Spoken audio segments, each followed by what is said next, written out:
Hey everyone, it's Houston. Hope everybody's having a good day. It's Friday. It's the start of Memorial Day weekend.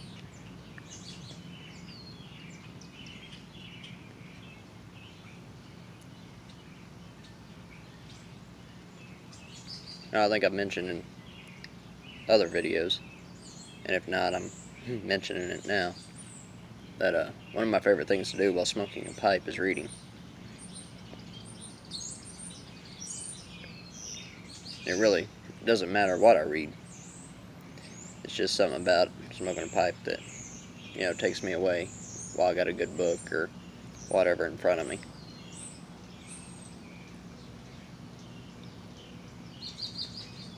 Well, last night, I was messing around on the internet there.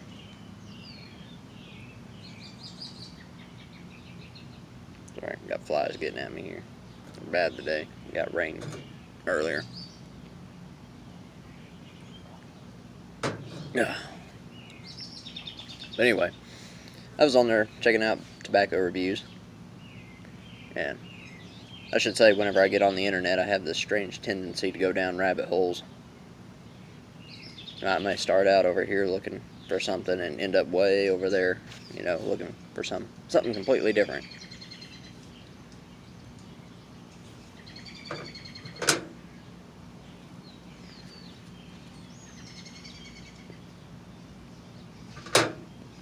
Well, last night, that's what I was doing. And I actually ended up coming across something I thought was actually fairly neat. But first, before we go into that, I got my General Cobb. And in it, I got my Long Haul blend.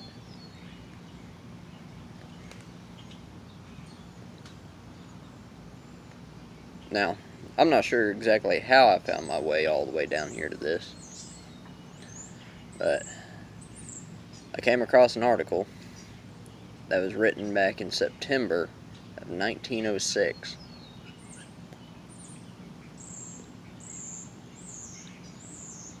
And this happened in a little town over there on the other side of Oklahoma City called Dover, Oklahoma. Well, it is in between Dover and Kingfisher over there, north of Kingfisher and south of Dover. But on September 18th, 1906, there was a train headed north. It was the Rock Island No. 12 passenger train. And for several days, and earlier that night, they had been getting some severe floods. And the Cimarron River had swelled up and was going on like crazy. And it ended up taking out the railroad bridge in between Dover and Kingfisher.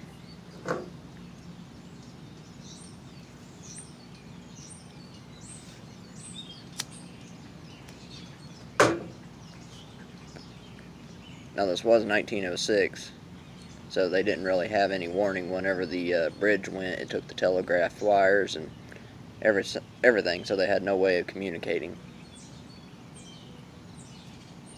And this train was headed north, and completely unknown to it, the bridge had, disappeared from right in front of it. And it ended up going straight off the bridge. Now, there's a little bit of debate as to which engine it was. Some say it was engine number 614, and others say it was engine 628. Nobody really seems to know for sure, but most of the older articles I did come across said it was engine 614. So I don't know if 628 was a mistake made later, or if that was a correction that they had to go back and do, or what. So I don't know which engine it was exactly, but both of them are mentioned.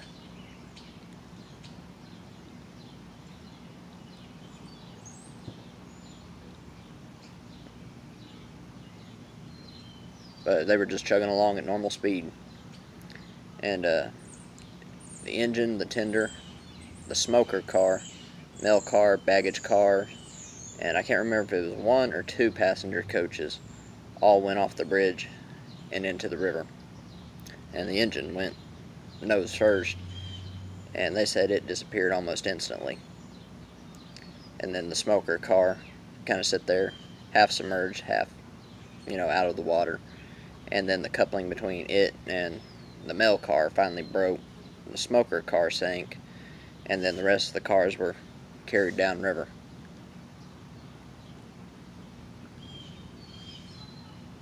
Now the baggage car floated downriver for about 12 miles, and it finally got lodged up against a wagon bridge down there a ways.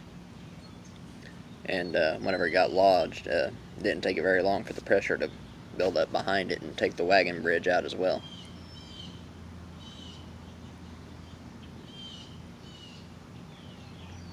But those train cars were scattered all down through there. There's some people down there that say that as kids they can still, remember using the cars as a diving board or a swimming platform, whenever they were kids.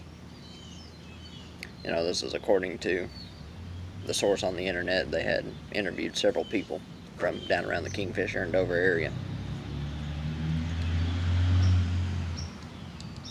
But to kind of give you an idea how out of control the flooding was that night,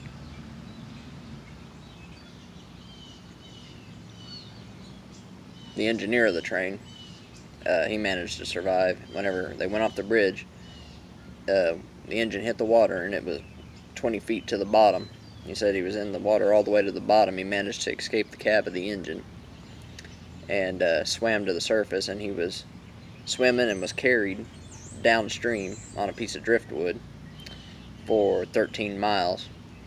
He said, he got caught in a whirlpool at one point, and he was worried about the quicksand, getting him if he did manage to get to shore. Anyway, carried him 13 miles downstream, and he finally came to rest on a small island in the middle of the river, where he was rescued the next day. They actually had to build a boat and take it out there to rescue him from this little island that was in the middle of this flooded river.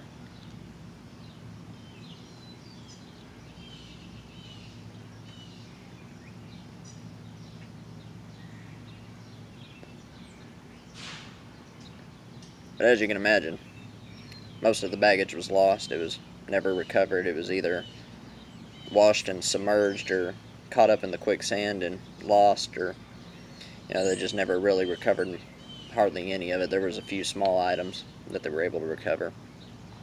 But supposedly somebody had a parcel with $5,000 in it that the river took and washed away, and it was never found. I guess local treasure hunters still like to go out there and see if maybe they can find it. None of them have ever had any luck. If it's even still there, it could have disintegrated or whatever by now. This has been over 100 years ago.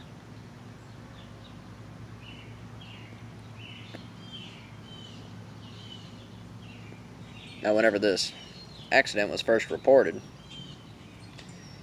and even to this day there's still a little bit of controversy as over to how many died, if any, or just what the circumstances were, or excuse me, not the circumstances, the status of some of the people that were involved in the accident, what their final status was. And I guess record keeping back in those days wasn't exactly the greatest. But the official numbers, if you want to call them that, the official death toll is anywhere between 4 and 100. Seems like every article I find, it lists a whole bunch of different numbers. I mean, nobody really had any idea what was going on. I think later they came out and said, no, 4, confirmed for sure. But it was anybody's guess. They didn't keep records of who bought a ticket or who didn't or anything like that. So, I mean, it was anybody's guess.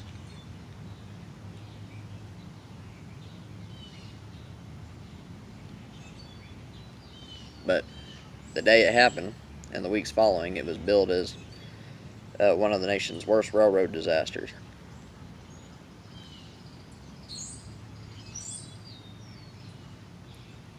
And the thing is, what led to this is you have to go back 8 years before the Cimarron River again flooded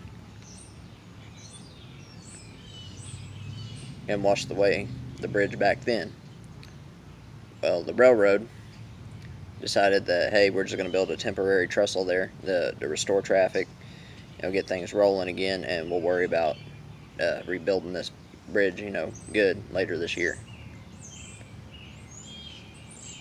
Well, they never got around to it for financial reasons or whatever. And even though the people of the towns, Kingfisher and Dover had been on them for years to, make good on what they said they were going to do and replace the bridge, they never did until it was finally washed away September 18th, 1906, and caused this accident.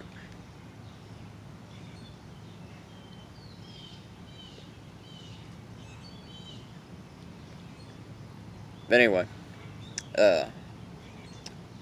fast forward a few years, well, I say a few years, more like 50 years, to the late 50s, early 60s, a contractor from Enid, Oklahoma, wanted to put in a automotive bridge, car bridge, along the railroad track, or beside the railroad track. And in the process, he wanted to raise the engine and have it preserved. Well, I guess that didn't sit too good with the railroad, and there was a big old fight over it. And in 1963, Santa Fe, or the executives over at Santa Fe, got a court order that prohibited anyone ever removing the engine from the river. I guess what they had done is back in the 40s sometimes they had gone in there and reinforced the footings on the bridge, and they said they had poured concrete against the cab of the engine that was down there, and that they feared that by removing it, it would damage the bridge.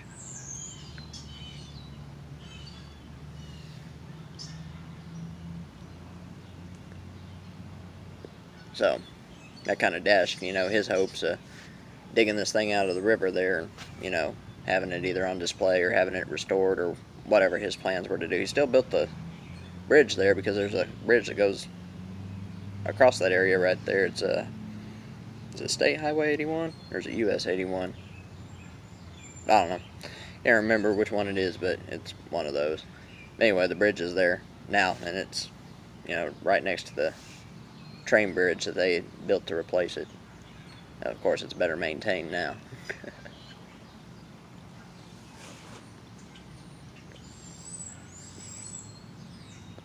But yeah, the engine, tender, and the smoker are all still down underneath that bridge even to this day, buried under 9 foot of sand. Now the other train cars, I think a couple of them were removed over the years, and the ones that were there, that the locals said they used as platforms, I guess they eventually rotted away because they were, actually up closer to the surface enough to where at times that the river was low enough to actually be exposed to the air. Whereas the tender, the engine, the tender, and the smoker's car, over the years was buried by sand. I tell you what, these flies are something else. But yeah, I came across that and got the reading on it, and I just found that was pretty interesting. And that being 1906, that would have been about September of 1906. That would have been about a year before Oklahoma became a state. So it would have still been Oklahoma territory then.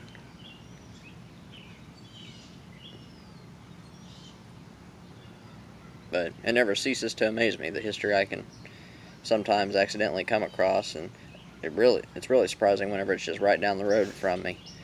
So, I mean, I lived here my whole life, and not once had I ever heard of that accident until last night whenever I got the reading.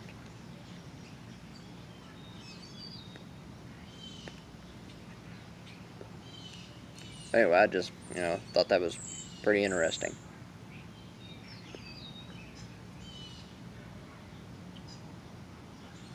I still haven't ordered a stem for this yet. I'm definitely going to do that, though. This thing has become quite the smoker. I'm waiting for this to kind of darken up a little bit with some music. It's going to be a real nice pipe.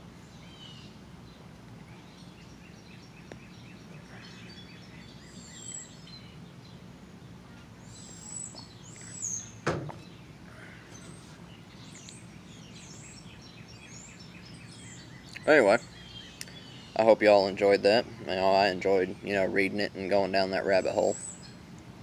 And I know some of y'all are probably bored to tears. But anyway, I guess I'm going to go ahead and get on off here. And everybody, happy Friday, and have a great Memorial Day weekend. Be safe out there if you're out and about. And, yeah, I guess we will talk at y'all later.